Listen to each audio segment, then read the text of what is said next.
Good afternoon, everyone. I'm Kelly Craft, and we are coming to you with breaking news. We are getting a live update from Las Vegas, Nevada, with updates on that Tesla Cybertruck that exploded outside President-elect Donald Trump's hotel early Wednesday. The blast killed a suspect inside the vehicle and sparked an intense investigation into possible terrorism. Firework mortars and camp fuel canisters were found stuffed into the back of that Tesla Cybertruck.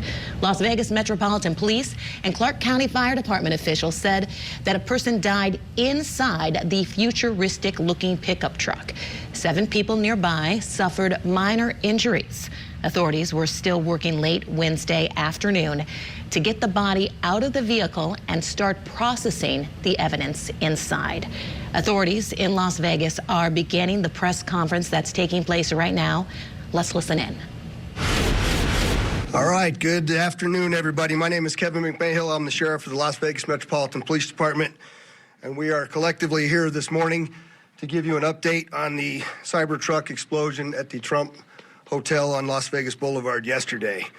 Our work never stopped. As many of you went to sleep last night, and I just want to give you an update on a lot of what it is that we found through the processing of the Cybertruck. This is a joint investigation involving the FBI, the ATF, the Las Vegas Metropolitan Police Department, and these folks worked through the night and found a lot of stuff that is very useful for this investigation. As you look at this Cybertruck here, we had to transport this down to our fleet services so that we could really get through this thing. And I remind you that the subject inside wasn't able to be removed for a very long period of time because he was burnt beyond recognition. And so as we continue to move through this, I'm going to talk a little bit about his identity and what we believe, but I would like to highlight a couple of things that the teams found inside of the Cybertruck that are useful to the investigation. And that, first and foremost, is a military identification. We also found a passport. We found a Desert Eagle 50 caliber semi-automatic pistol. And if you'll notice on a lot of these guns that we're going to talk about here, they're almost just burnt beyond recognition as well. There's a SLR model B30 semi-automatic firearm, number of fireworks that were still in the vehicle that had to be removed. Notably, we found an iPhone and a smartwatch, and then several credit cards were also in the name of our subject.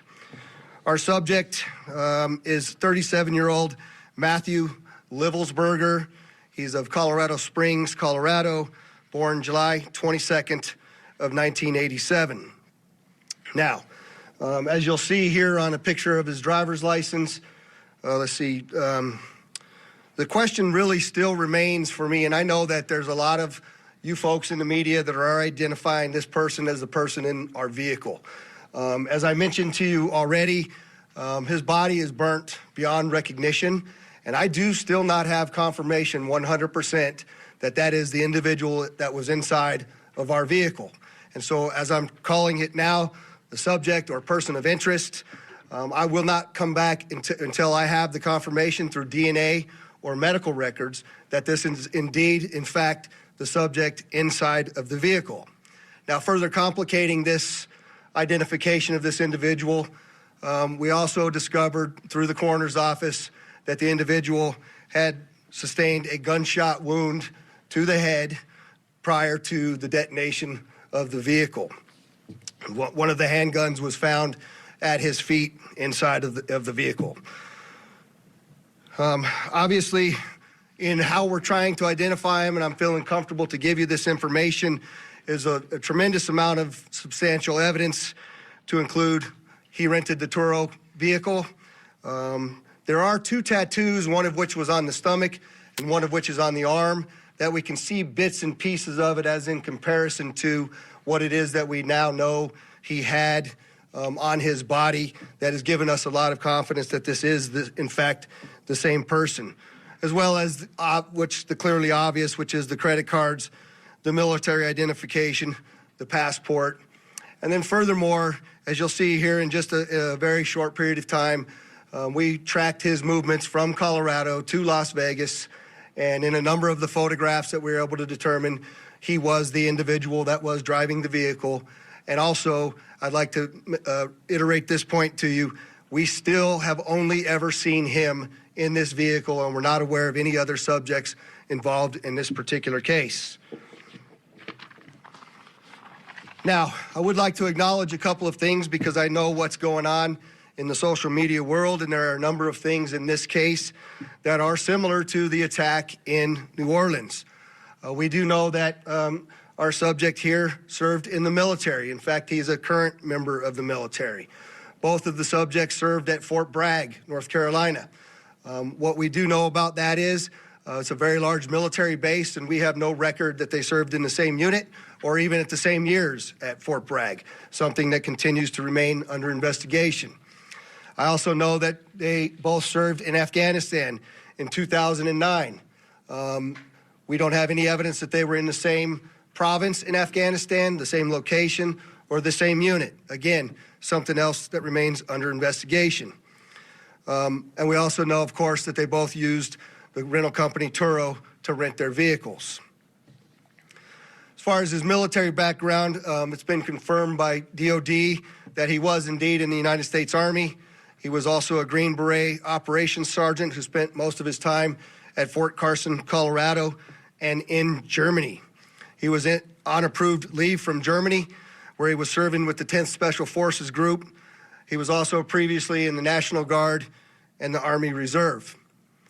I'd like to point out to you that through exceptional joint investigative effort, we've gotten to a place where we believe we can show you his route to Las Vegas from Colorado, and Carlos will put up the map there for you. And we know that he rented the Cybertruck in Denver on December 28th. We tracked his movements through the Tesla charging stations to Monument, Colorado on December 30th. On the 31st of December, the truck was charged in Trinidad, Colorado, Las Vegas, New Mexico, and Albuquerque and Gallup, New Mexico. On January 1st, the truck was charged in Holbrook, Flagstaff, and Kingman, Arizona. We last tracked the truck in Kingman at 05:33 yesterday morning. The truck was first spotted in Las Vegas at 7:29 a.m. yesterday. And Carlos will pull up a picture of the truck pulling onto Fashion Show Drive here. And that picture was observed at about 7:34 a.m. We know that he pulled into the Trump Valet, and I believe we have a video of that. You can see the Cybertruck highlighted there.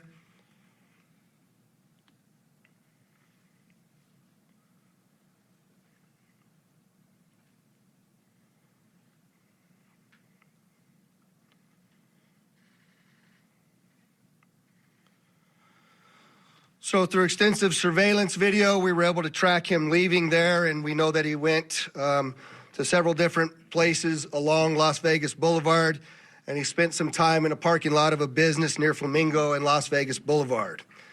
We didn't have a video of the truck pulling back onto Las Vegas Boulevard from the Sands.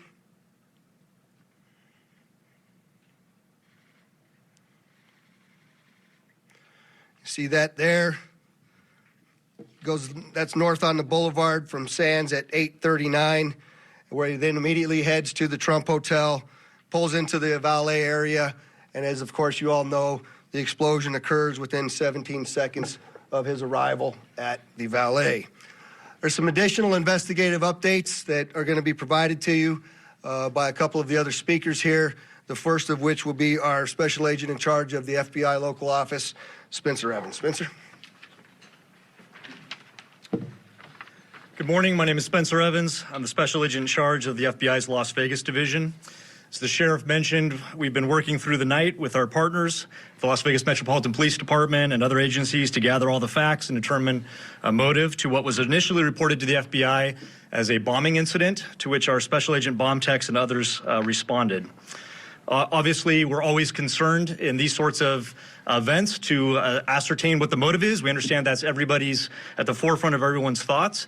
And so looking into exactly what the motivation is remains our #1 priority. This is why the FBI's Joint Terrorism Task Force has been brought into play. The Joint Terrorism Task Force, most important part of that acronym is joint. It is done in concert with our partners, which are comprised of more than a dozen investigative agencies here throughout the state of Nevada.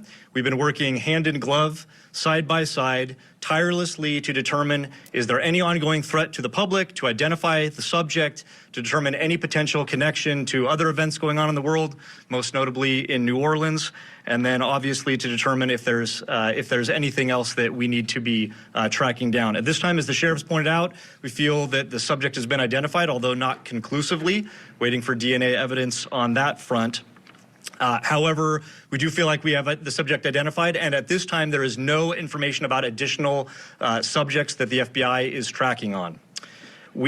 Our resources, as I mentioned, that have been deployed in support of this event include Special Agent Bomb Techs, our evidence response team, which is processing crime scenes, side by side with the forensics folks from Las Vegas Metropolitan Police Department, our investigators, our intelligence analysts, and then outside of the FBI Las Vegas field office, we have investigative leads that are being conducted by FBI field offices, both internationally and domestically as well. As always, when the FBI is involved with any sort of case like this, we ask for help for the public. Anyone with information related to this incident, we encourage you to please call 1-800-CALL-FBI, or you can submit a tip online at tips.fbi.gov. We've already received thousands of tips related to this incident. The challenge that we face moving forward is to separate those that are pertinent and relevant and those that can be verified from those that have not.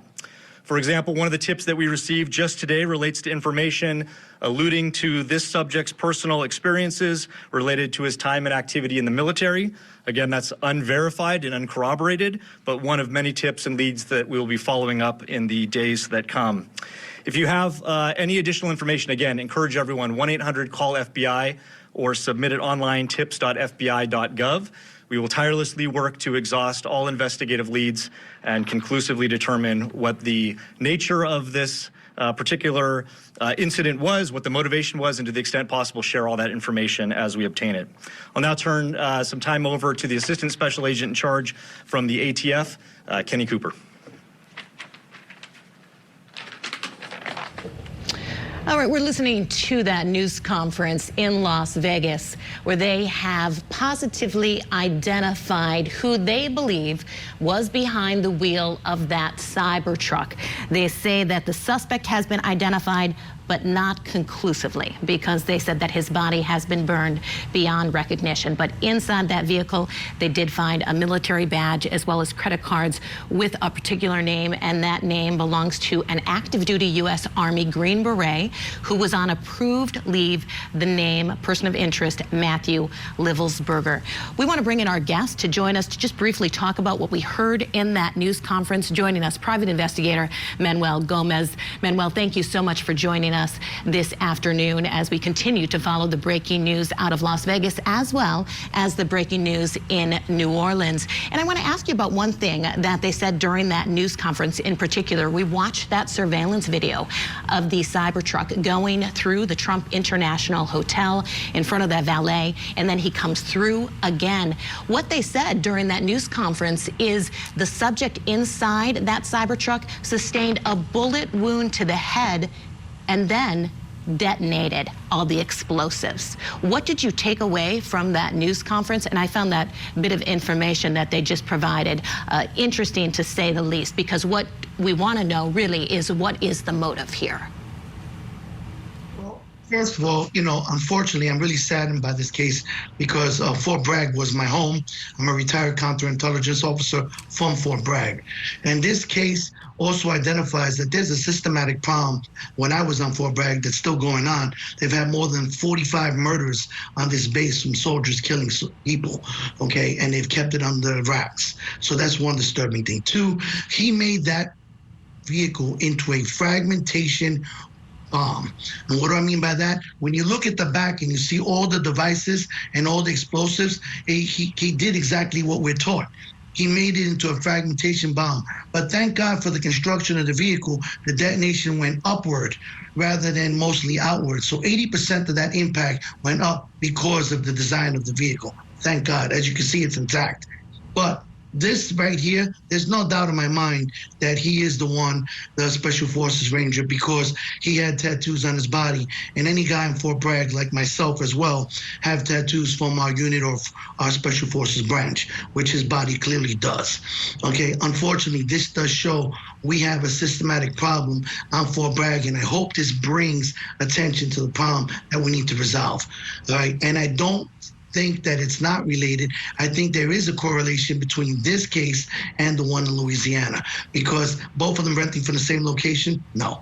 Both of them doing more or less the same thing? No. And both of them serving in special ops?